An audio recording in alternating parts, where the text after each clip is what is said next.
No, we actually live.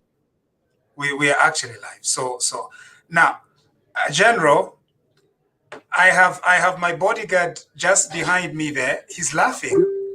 Say hello. Say hello to everyone. Good evening. Good evening. Introduce yourself. Introduce yourself. Introduce myself? Yeah.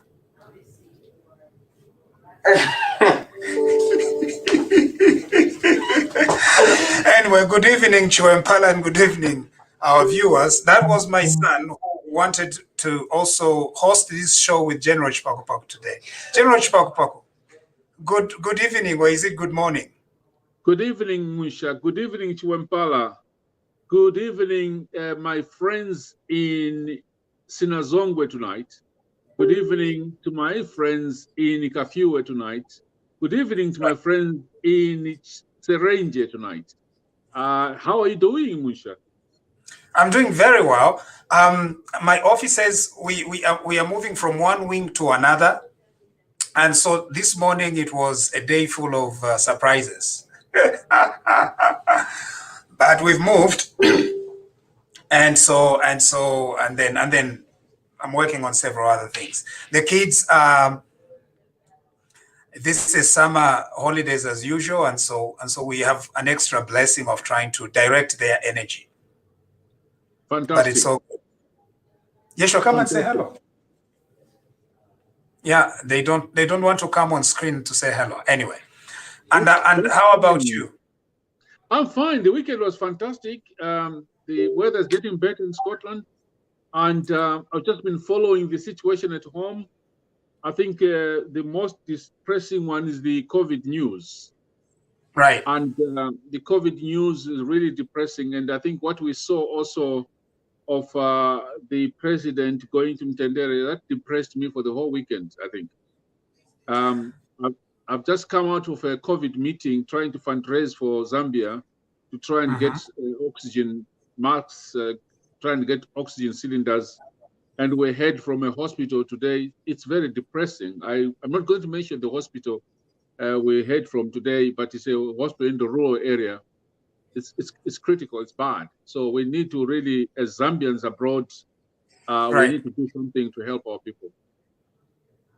Yes, indeed. We need to continue doing that. But all these efforts that we are doing are being undermined by no less than the president himself, because he's already going everywhere. I think, General, let's just do away with all these COVID restrictions and let people just go on and campaign. Because if the president is not going to adhere to the restrictions, then what is going on? Okay, to feed the Munsenge, let everybody. It's like it's suicide now. That's what it is. I think this is what is getting really, really difficult. We keep on getting messages from people. What is HH doing? Why can't he just go and have a road show? Let him just go and have a road show everywhere. It doesn't matter even if our people die. And I'm saying to people, I think HH is more mature than that. This COVID thing is real, and we are going to have people dying. So if the president can that's already too late. People are already dying, General. People are already dying. So what are you saying, Musha? Are we saying we just go and campaign? Let's ask HH to go and have his road show in Tendere tomorrow as well in Kanyama, and have more people dying. What should we do? It's a disaster. It's a disaster. So I'm hoping that the president was going to set the pace, but the president is not setting the pace. ECZ can't stop him, apparently, because he's president. He's commander-in-chief of the armed forces, so he can send soldiers on ECZ. So because of that, they are saying they're giving respect and deference to a gentleman who has no sense of respect and no sense of deference. You see the complication. To be very honest with you, I think HH is right by saying what he's saying today. This should be declared as a state of emergency, health emergency, because at the rate at which we are going to lose more people. And the action of the president over the weekend was very irresponsible. Even the action of the vice president, the vice president is everywhere. Meeting Yes. civil servants, promising, in fact, one thing which I'll discuss about later on, meeting using civil servants, recruiting civil servants to do all sorts of things. So it looks like there is no leadership at all to try and give leadership on this COVID issue. It's a disaster.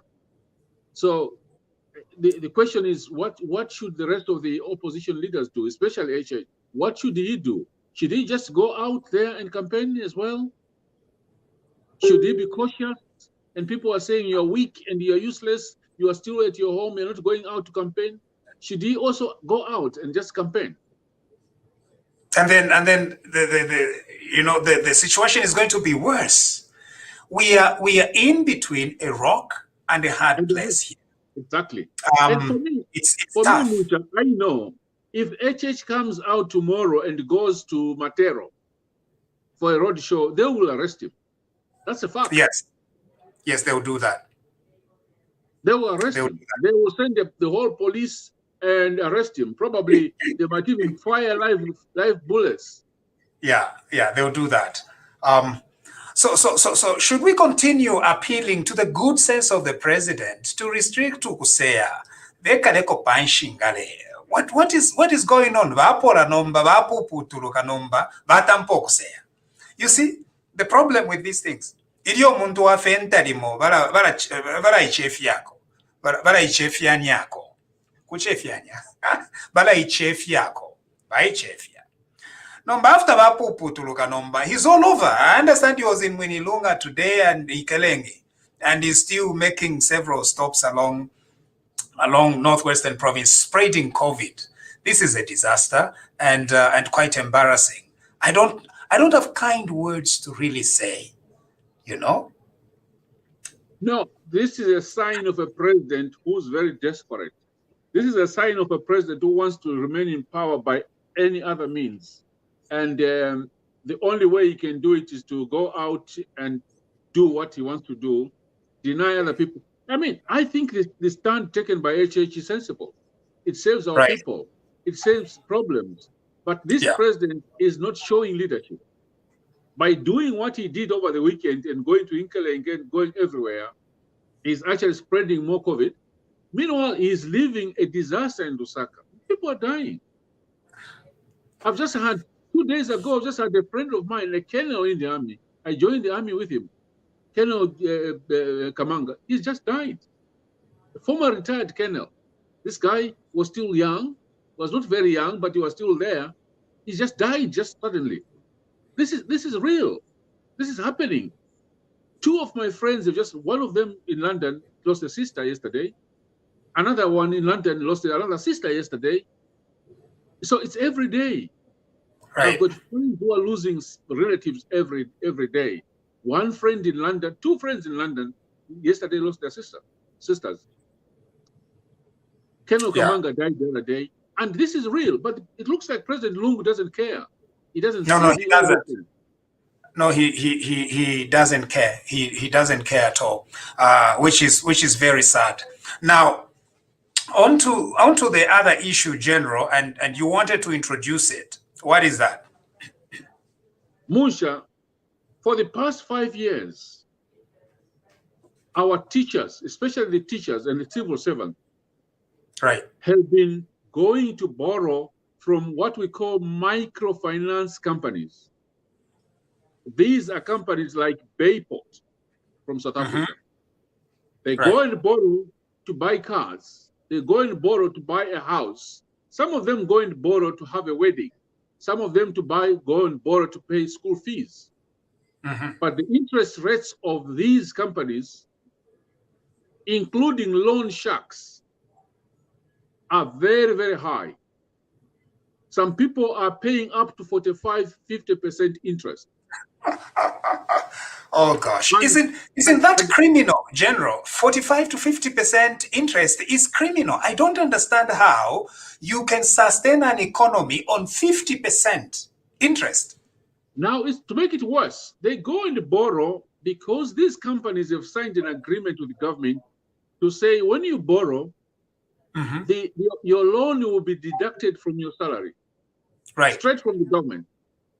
Now, When you want to pay back your loan, the government deducts the money from you.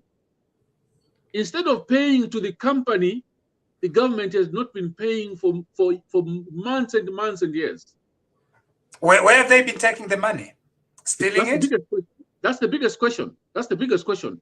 They deduct from the civil servant who's getting 3,000, 4,000, 5,000, 6,000. Most of these civil servants, especially the teachers, are getting something like 1,500. The rest of the money is going to pay for their loans. But the government is not remitting the money to these companies. So the companies are now forcing the civil servants, either taking them to court, repossessing the properties and so forth, because the government has failed to remit the money to them. Now, guess what has been happening? This has been going on for years. And then they wake up today, the PF government wakes up today and says, no, we are going to give you what we call a debt swap. All right, that sounds complicated, General. Swap. Basically, what it simply means is that when you borrow, a government borrows, they can swap that debt and negotiate for it to be swapped, to be, So the government is basically saying to the civil servants, no, if you vote for us, if you organize for PF, we will wipe up your debt and we will pay you this money on your behalf to these companies, and you will wipe your debt on one condition, that you vote for PF and support PF. Oh, no. These are civil servants, Musha. The dangerous bit is, these are civil servants who are going to be the polling us, the presiding officers during elections. Now, I think I need to be very clear here. I think what PF is trying to do, nibu Kelenka, I call it, owu nibu Kelenka. It does not make sense. It's a false promise. Not only is it false, it's deception, it's Kelenka, it's completely, it's fraudulent, it's bribery, and it's criminal. Now, the question, Musha, if the Zambian government has failed to pay their interest on the Chinese loans, on the Euro bonds, where are they going to get the money to pay personal debt? Because this is personal debt by the teachers. So who is announcing this initiative? The vice president. Wherever she's going, she's telling the teachers, we are giving you this debt swap, we are wiping out your money, we will give you everything on condition that when you go, you will be the polling presiding officers, you will be recruiting. They are going everywhere recruiting teachers, every province. That's not, yeah. They are recruiting civil servants in every province. The Electoral Commission of Zambia, ECZ, PF is bribing teachers. Right. PF is dangerous. The presiding officers and electoral officers, these are the same people who are having loans. How about the teachers and civil servants who don't have loans? What are they going to do with these people? You're right. Yeah. Yeah. And the biggest question, Musha, what has happened to the money they've been deducting from the civil servants? Where is it gone? Right. Yeah. So it's a fake promise, it's a false promise, and it's a desperate attempt by President Lungu to try to hold on to power. This is cheap. Okay? It's a very cheap tactic. And I hope that the civil servants are going to see through these deceivers, through these lies, and hold their ground and vote against the Patriotic Front, which is a government of thieves. You are right. If this government has failed to pay interest on the debt that it has accumulated to build all these white elephants around the country, where are they going to get the money to wipe off the debt of civil servants? It's not even economical. There is nowhere under any economic concept under which that works, where the government goes to pay off debts of civil servants. Doesn't make sense. Personal debt of individuals being paid by the state. That has never happened. It's a lie. They know they can't do it. Bank of Zambia can't do it. Bank of Zambia will not allow them. Where are they going to get the money to do that? Probably they'll pay the debt from their Chinese friends, the money from their Chinese friends. And borrow more money from China and then continue to pay back. Yeah, they'll borrow more from China and pay back. But the West situation, Musha, is that they are working with the trade unions to deceive the so-called professional teachers, PEP2s, the professional teachers union is working with PF to deceive the teachers that they are going to wipe out and sort of have the debt swap on their personal. There's no government paying personal debt. No. And they're using the trade unions to use the civil servants, especially teachers, because the teachers are the biggest culprits. Yeah. And they're working with the trade unions to mislead the teachers, mislead civil servants, to say, actually, no, we are going to wipe out this debt for you, and they are going to swap the debt by votes. That's what they're trying to do. Basically, we are cleaning your debt away, but we want you to give us votes. And it's more dangerous because these teachers and civil servants, they are the same people who are going to be manning the polling stations. You see how dangerous that is? Right. It's extremely dangerous. And General, it is not going to work. It is not going to work. I think the people are clever. They know exactly where President Lungu is heading towards. It's going to be a disaster. He won't be re-elected. He's going to lose this election. And these are last kicks of a dying horse. That's what it is. It is. But I think let's be very, very clear to the civil servants. Right. Let's be very, very clear to the teachers, the civil servants. You are just heading for trouble. Yeah. This government failed to pay its debts. Where are they going to get money to pay your personal debt?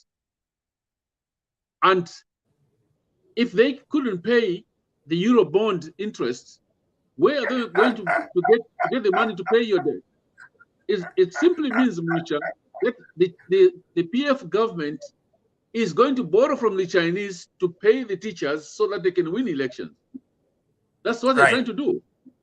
And this is what Madam Inonge is going around the country. Now, are they promising to pay teachers now? Are they going to pay them now? Or they'll pay them after the election? It's 30 days. I don't know whether they're going to pay them before elections or after elections. This is where I think if it's before the election, teachers should insist that this PF government pays them before election and then do a don't kubeba on them. Where have they been all this time? Who is the Vice President General? Oh, the current Vice President who's selling that trick is Boy Nonge. General, I'm going to go a certain expression, but I will not use it anymore because Mualam Buenamo. And even Lou herself, wherever she's going, she's meeting civil servants at night. Please do not involve civil servants in your PF politics. Leave the civil servants alone. Right. Leave the civil servants alone. And you've messed them up. You are collecting this money. You are not remitting it. You put them in trouble. Now you're promising that you're going to pay all these loans. Where have you ever heard of a state clearing the personal debts of citizens? I've never heard of it. Yeah, I think they should start with, if they mean to be serious here, they should start with the loans that former University of Zambia students are owing, right? Because then there's justification for it. There's a paper trail because the money came from government, they paid for these students, and then they wipe off the debt. That makes sense. But this idea of saying that they are actually going to go after the private debts, that does not make sense. There is no economic consideration for such a thing. It's going to mess up our economy. It will mess up common sense, and the PF are not being genuine at all. These are corrupt. Kelenka, General. So, I mean, Musha, do you remember that there are some people who are still queuing up for their pensions? They have not been paid for their pension. Some of them have been queuing for the last 5 years, some of them for the last 10 years. But PF has the money to pay the loans of the civil servants. The pensioners, no, they don't have the money. So I think that is the story for tonight, Musha. We are dealing in our Kelenka. This president is very desperate to win using anything. And this time, I think the civil servants have to be careful that they should not play in the hands of PF. Yo, balongo balonge. Ate ngababwera fe kuikere ngoko bere mairo batampire okulo ngatabatampo okulonga batampi okulonga pantu. The situation is pretty bad. They are not winning any seat in Northwestern, no seat in Western, no seat in Southern, no seat in Central, no seat in Northern, no seat in Luapula, no seat in Eastern. The Patriotic Front is completely finished. Now they are just going to be doing desperate measures. The only seat that they'll win is probably Kwisa. Because General Bakawina, Takuni, they are losing. General, we've got to go. Because I hear the Luapula United, they are saying they are the strongest PF province, Luapula United. So I think they will have seats in Luapula. I'm sure they will, because the Dr. Bonanza is there. He's got all the money, so he can use them. So it's not. This, I mean, Musha, it's 30 days to go. Is it 30 days to go? 30 days. Yeah. And I think this is the time for Mr. Lungu to start packing. Really, seriously, he should start packing because only 30 days to go. The countdown is on. You're even saying it nicely, packing. Okulonga, you know. Okulonga. Bambe ko okulonga. General, Balungu, bambe ko okulonga. Yeah, I think so. I think you're Not right. Packing. Packing sounds very dignified. Bambe ko okulonga. Katundu. Balunge Katundu. General, we've got to end here and continue with this conversation tomorrow. What do you think? I think it's a good idea, Musha, but let's push our friends, especially those who are in the diaspora, guys. I've just come out from a meeting of the COVID. We need more money. We need more money to support our people at home. We must try and reduce the deaths, but at the same time, Zambians, let's reduce the infections. I think that's what I can say. Let's reduce the infections. Right. If we don't, we're going to have thousands, if not millions, of our people dying. I think I end it there. And I can only say that Balungu, Bayambe, Kumanga Katundu. That's what I can say. Bambe ko kulonga, Balungu longeni, Balungu tampeni pantu tachueme. What we are seeing on the ground is extremely bad. Bayambireko kulonga kudala. I won't even attempt Nyanja, sorry. No, what I'm seeing in this election is what UNIP went through in 1991. It's a repeat of the 1991 elections. That's what is going to happen this year on the 12th of August. It's going to be the 1991, the Waterloo of PF this year. Thank you. God bless you and God bless our country.